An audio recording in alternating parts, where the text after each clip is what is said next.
What's up, Rizzlers? I am Evasive, and I am officially selling out.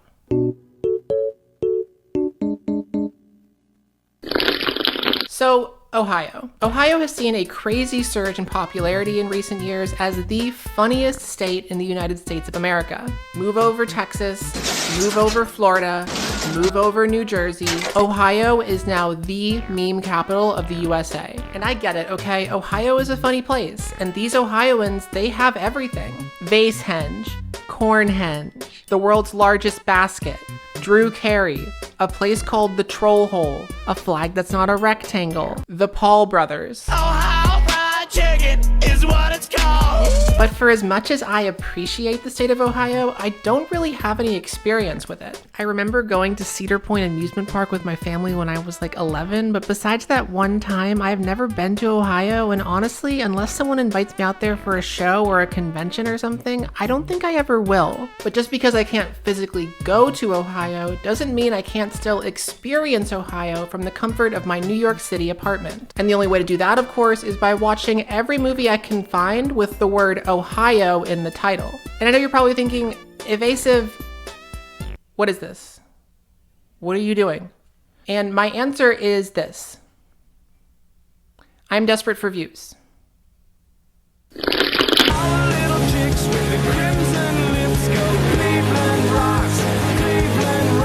Firstly, I only looked at feature-length, full-size Ohio movies that are over an hour long. No short films, no concert movies, and no miniseries. I also didn't watch any of the sports documentaries about Ohio State because I don't know anything about college football and you can't make me learn. Secondly, I only looked at movies that I could actually find. There's a lot of movies that showed up in my search that are listed in movie databases but are so obscure they don't exist online anywhere. There were also some movies that I couldn't find because they simply haven't been released yet, like this rom-com called Escaping Ohio, which is still being shown at film festivals, or this one called Satanic Soccer Mom from Ohio, which I really wish I could find because the trailer for it is one of the best trailers I have ever seen.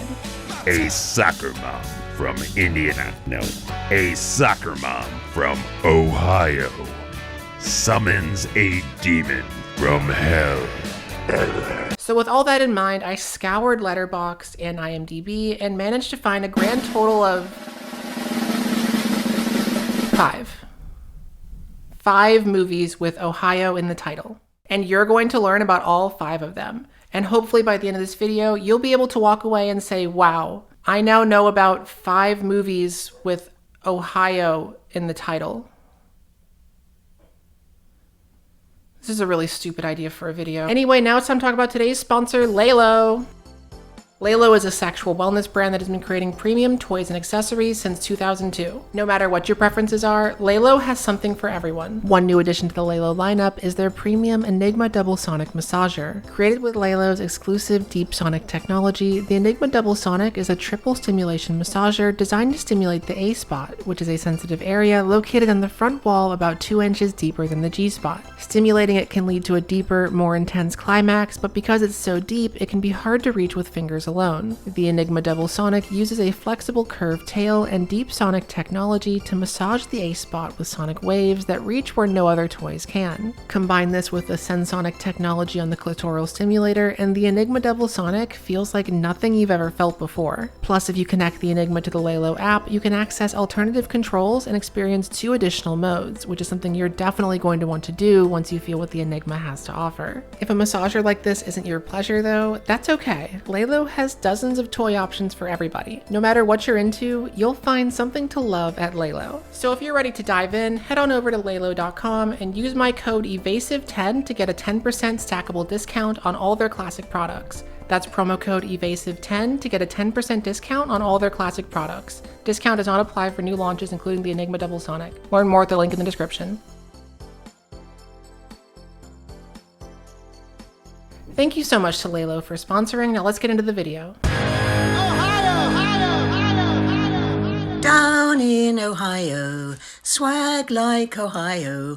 Down in Ohio, ooh. Based off the memoir of the same name, the prize winner of Defiance, Ohio is a biopic released in 2005 that tells the story of Evelyn Ryan, played by Julianne Moore. Evelyn is a housewife in the 1950s who struggles to raise 10 children and deal with her immature, raging, alcoholic man-child husband, Kelly, played by Woody Harrelson. And when I say raging alcoholic man-child, I am so serious. This guy really sucks. He blows the family's money on booze, he has extremely violent mood swings, and he exclusively refers to his wife as mother. Are you listening to me, mother? Unless Mother here wants to start. Hello, mother. Sorry, mother. Morning, Mother. Mother. Mother. Mother. Mother. Mother. Mother. Mother. Do you hate me, Mother? The movie tries to drum up some sympathy for him by showing that he used to be a talented musician whose career was ruined when he was injured in a car accident, but Woody Harrelson plays him like such an unstable man-child, it's hard to feel bad for this guy at all. Especially after he pushes his wife in slow motion onto a bunch of glass milk bottles. In order to keep her family afloat, Evelyn spends all her free time entering TV commercial jingle writing contests so she can win a bunch of free stuff for the family home. And she's so good at it, she's able to sustain the family just off random stuff she wins, like clothes, a freezer, a new car, a Shetland pony. Laura Dern is also in the movie, playing another mom who invites Evelyn to join their club of moms who work together to win TV contests. Apparently these clubs weren't that uncommon back then, but I don't know if they're still around today. If they are though, that probably explains why you never won any of those Zach and Cody Danimal sweepstakes. With your parents' permission, post your Fun Danimals video to be judged by Dylan and Cole. The grand prize is a trip to Hollywood. To hang with us. Nice! Overall, I'd call this movie equal parts heartwarming and heartbreaking. Heartwarming because Julianne Moore plays such an unrelentingly positive supermom, and heartbreaking because this supermom is saddled with a deadbeat husband that she can't leave because it's Ohio in the 1950s and she has 10 kids by him. If I had to compare it to another movie, I'd say it's like 3 Billboards Outside Ebbing, Missouri. Similar budget, similar setting, similar Woody Harrelson. Unlike 3 Billboards though, this movie is mostly forgotten today, and I think that's because it wasn't marketed correctly,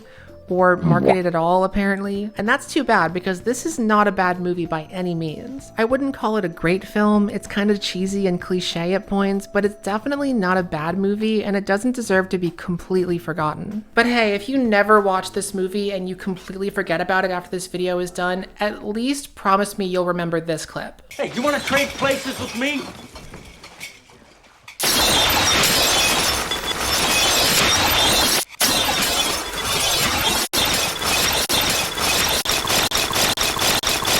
What you say?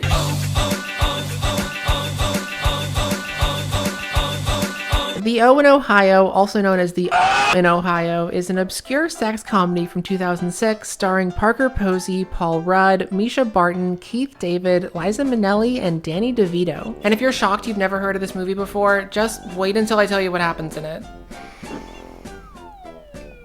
Okay, so in this movie, Paul Rudd and Parker Posey are a married couple in Cleveland who split up because Parker Posey is sexually frustrated. So she embarks on a journey of self-discovery, which includes getting addicted to her vibrator, sticking a pager in her underwear before a business presentation, banging Danny DeVito in a swimming pool, and taking a masturbation class with Liza Minnelli. We are going to learn about the healing power of masturbation. Meanwhile, Paul Rudd is a high school teacher who says things like, Do you know I have a magnificent penis? Oh, shut up! No, I have a magnificent penis. My cock's jamming.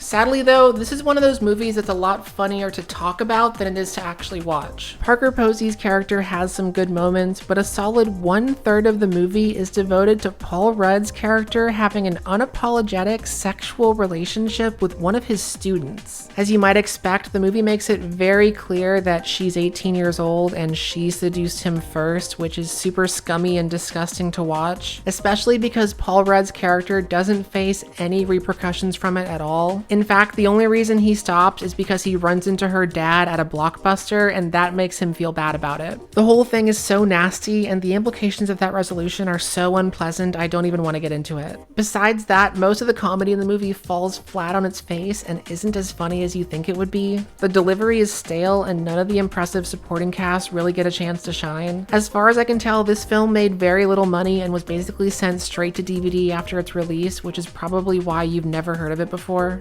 Besides The O in Ohio and this other movie with Brendan Fraser, the director Billy Kent has mostly only directed commercials and TV promos. Besides his directing career though, Kent also works as a professor at NYU Film School. And lucky for all of you, that's where I went to college. And I'm an NYU Film School graduate.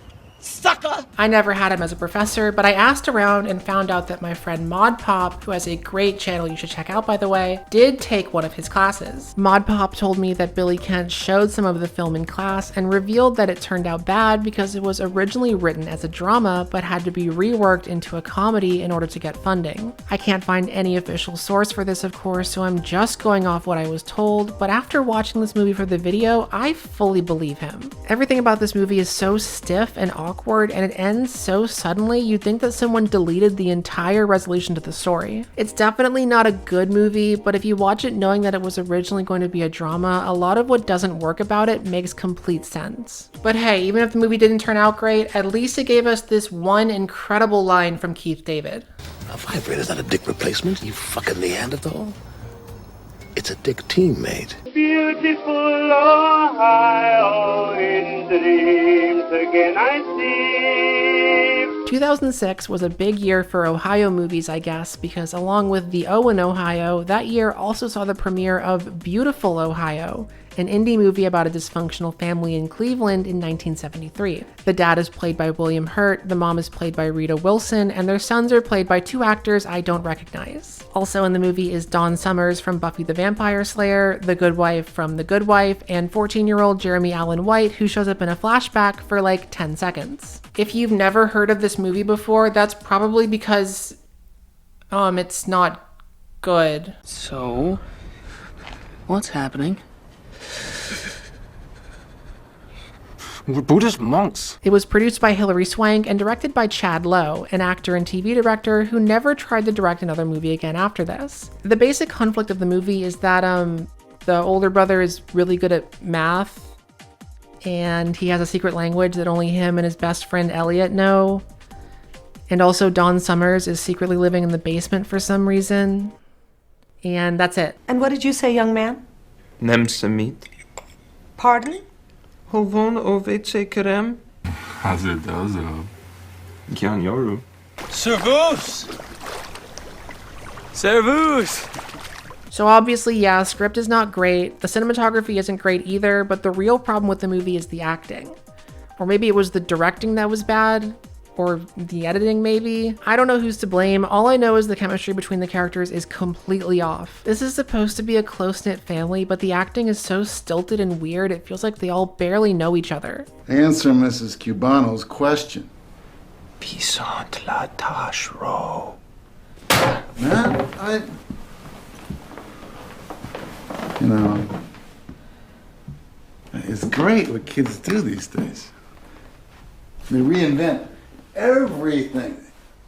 Clive's invented a new language. There isn't a whole lot for me to say about this movie, but I do need to tell you about the ending because, oh wow, is this one of the dumbest movie endings I have ever seen. Spoilers, I guess, if you really want to watch Beautiful Ohio for some reason. So at the end of the movie, the older brother wins a big math competition because he's a genius, and then later that night, the younger brother is playing ping pong with his dad in the basement. He knocks the ball off the table and the dad goes to grab it, only to find the older brother having gay sex with his best friend in the same basement his dad was playing ping pong in. Then the dad gets angry and punches his son, and they all cry, and then the movie flashes forward to the 80s where we see the gay brother in the hospital dying of AIDS.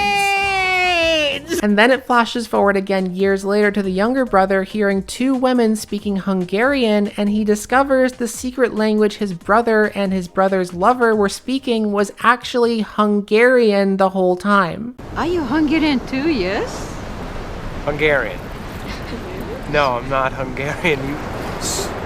You were speaking Hungarian. So yeah, this is just another mediocre indie movie that time has forgotten. There's really no reason to watch it today unless you want to see Jeremy Allen White's acting origins. As for why it's called Beautiful Ohio, that's because Beautiful Ohio is the name of the state song of Ohio.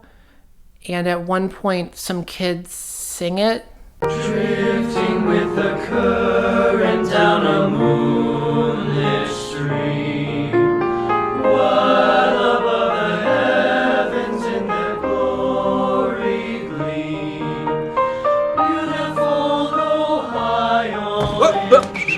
This book is full of phenomenal facts, the kind that I really enjoy. How to Dance in Ohio is an HBO documentary that follows a group of teenagers and young adults with autism in Columbus, Ohio, as they prepare to participate in a spring formal dance together. Though a lot of people are seen and interviewed throughout the film, it mainly focuses on group counselor Dr. Emilio Amigo and 3 girls, Meredith, Jessica, and Caroline. Throughout the film, we see them learn all of the social etiquette needed for them to go to the dance, covering everything from how to ask someone to be their date to how to get used to physical contact and slow dancing. All of this is presented in a very straightforward, journalistic type of documentary filmmaking that doesn't really try to dress it up with any kind of stylish cinematography or music or anything, which could be a good thing or a bad thing depending on your taste in documentaries. How's your week been? Good. Okay, alright. Who's Chief? Keith. Oh. That's a rapper. You remember Soldier Boy? No one likes him anymore. He's irrelevant.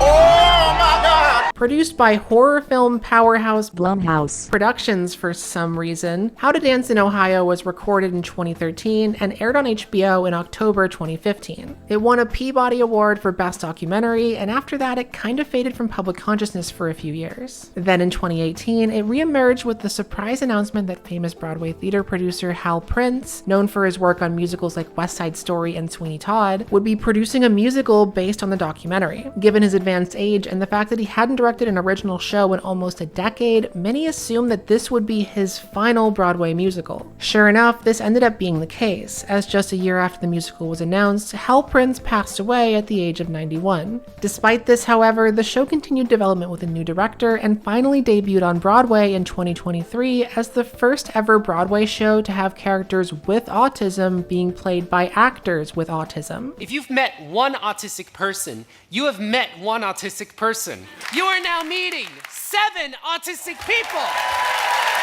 Sadly, the show was not a huge success and only ran on Broadway for a few months before closing in February 2024. This is mostly because the musical just wasn't marketed much at all. I mean, seriously, I live in New York City where there's Broadway theater ads everywhere, and I didn't even know this show existed until after it already ended. And that's such a shame because based on the clips I've seen and the reviews I've read, it was a pretty good show and those who did see it really liked it. Apparently though, the show is now moving across the Atlantic and is scheduled to premiere in London's West End sometime soon. So if you're British and you're into musical theater, be sure to come out and support this one. In Ohio!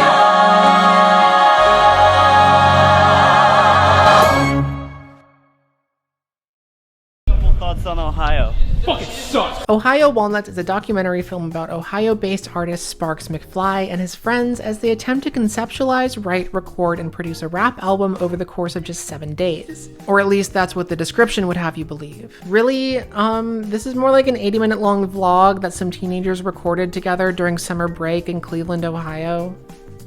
And that's it. Any last words? No. Michael Mann facts. I live in Ohio.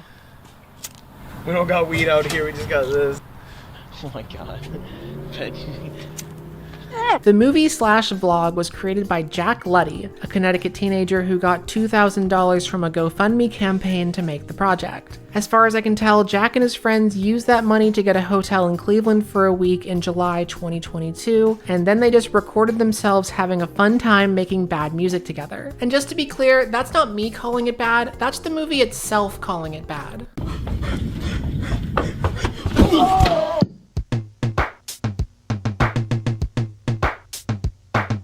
I know I sound cynical, but I actually did have a lot of fun watching this movie. It has real big school trip vibes, if you know what I mean. Like when I was in marching band in high school, we went to Disney World for a big end of the year trip and stayed in a hotel in Orlando for a few days. And then a bunch of us were reported to hotel staff for noise complaints. And some seniors got sent home early for sneaking vodka and weed brownies into their rooms and selling them to other students. And then after that, the school never allowed the marching band to go to Orlando ever again. You know, this movie reminded me of that. I'm Luca Meda, and welcome to Shotgun Smash. It doesn't work.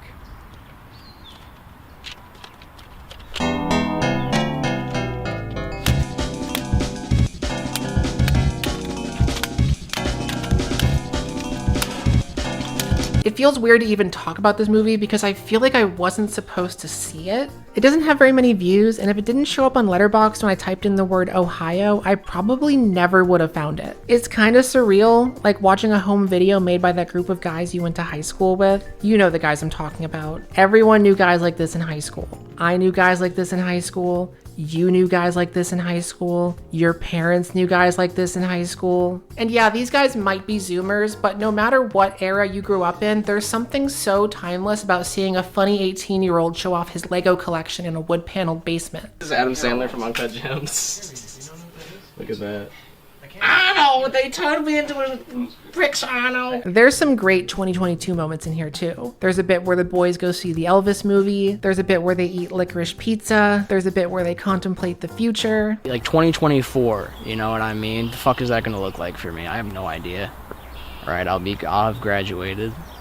And like, where the fuck where will I be? The real MVP here, though, is rapper Sparks McFly, the focus of the documentary, who is obviously not a good rapper at all, except for some moments where he's the greatest rapper of all time. I don't know. Honestly, I'm not Anthony Fantano. I don't know how to review music. I'll just play you guys a compilation of his lyrics and let you be the judge. I'm off the X and I'm fucking these hoes. Stand on your neck and I'm breaking your nose. You gon' get stomped, bitch. You gon' get stomped, bitch. You gon' get stomped, bitch. You gon' get stomped, bitch. Always rap about sucking dick or people getting killed like a British rapper, little bitch. You know the drill. Made a couple songs and I made a couple mils. Smoking on propane. You can call me Hank Hill. Clowns not using their pennies wise. Philly cheesesteak with the extra fries. That bitch is a hotel and I got the womb key. That bitch is locked in and I forgot the room key. If I see you talking shit, you can go to fucking hell. Ice on my neck, that shit jingles like a fucking bell. Ask me who I am, you know goddamn fucking well, bitch. It's Sparks McFly. Smoking on that shit that turned Bob silent. Every time I see your face, I wanna get violent. Discount pussy, you know that I'm buying it. Make you fall off your bike like Joe Biden. Anyway, Ohio Walnuts is free on YouTube with subtitles, so go check it out and drop a comment below what your favorite Sparks McFly lyric is. Here's mine. All my shit is asexual, they don't fuck around. Leave your pants looking like a whole lot of brown. So that was every movie I could find with the word Ohio in the title. And in the end, I think we got a pretty complete picture of what Ohio is all about. Ohio is a lot of things. Ohio is a scrappy mom in the 50s finding creative ways to make ends meet.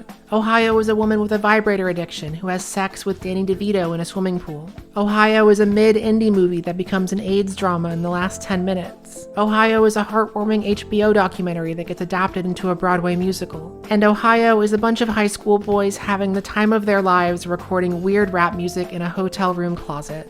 I love Ohio. I've never really been there and I don't know if I ever will, but I still love Ohio all the same. I love you, Ohio. I am Evasive. Thank you so much for watching. Please follow me on Instagram and Letterboxd, and if you want to support the channel, please consider supporting me on Patreon, link in the description below. And now to end this video, I don't know, I guess I'll green screen myself into Ohio. Whoa! Oh my gosh, I'm in Ohio! Wow. I feel like such a prize winner getting to be in Ohio right now. Oh wow. Oh. Wow. This really puts the O in Ohio, if you know what I mean. Oh wow. Oh, Ohio is so beautiful. Isn't it beautiful? Makes me want to dance. In Ohio. Makes me want to dance in Ohio. Wow. Look at the walnuts. Those amazing Ohio walnuts. I'm gonna turn the camera off. I'm gonna turn the camera off right now. Oh, wow. Wow. Special thank you to my top tier patrons, Alexis Angiano, Andrea Morton, Andrew Coro, Andrew C., Aurora Borealis, Bob the Pinecone, Brandon Crane, Bruno, Caleb Fortner, Carl, Caroline Alba, Courtney, Doc Davis, Dylan Zahner, Eric Vasilevsky, Gary V-Dub, Indigenous Native Little Bird, Jane Elwood Strawberry, Joshua Grimsley, Kit, Lucas Probably, Marina Plays Bass, Mickey Looney, Pigeon Rose, Pooh Bear Thought, Richard Brown, and Zoe B.